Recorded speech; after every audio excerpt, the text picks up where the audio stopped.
ସହରସ୍ଥିତ Laxmidhar municipal ଉଚ୍ଚ ବିଦ୍ୟାଳୟର 2002 ମସିହା ମ୍ୟାଟ୍ରିକ୍ ବ୍ୟାଚ୍ର ବନ୍ଧୁ ମିଳନ ସ୍ଥାନୀୟ ଯତନନଗରସ୍ଥିତ ୱାଟର ପାର୍କଠାରେ ମହାଆଡମ୍ବରର ସହିତ ପାଳିତ ହୋଇଯାଇଛି।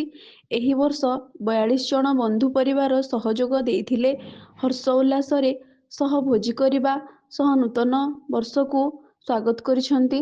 ଏହି ବନ୍ଧୁ ମିଳନରେ ସମସ୍ତ ବନ୍ଧୁ ପୁରୁଣା ବର୍ଷକୁ ବିଦାୟ ଦେଇ ନୂତନ ବର୍ଷରେ ସମସ୍ତେ ସୁଖ ଶାନ୍ତି ଓ ସମୃଦ୍ଧି ପାଆନ୍ତୁ ଏବଂ ସମସ୍ତେ ସୁସ୍ଥ ରୁହନ୍ତୁ ବାର୍ତ୍ତା ପ୍ରଦାନ କରିଥିଲେ। ବନ୍ଧୁମାନଙ୍କ ମଧ୍ୟରେ ବିଭିନ୍ନ ପ୍ରତିଯୋଗିତା କରାଯାଇଥିବା ବେଳେ କୃତି ପ୍ରତିଯୋଗୀମାନଙ୍କୁ ପୁରସ୍କାର ମଧ୍ୟ ପ୍ରଦାନ କରାଯାଇଥିଲା।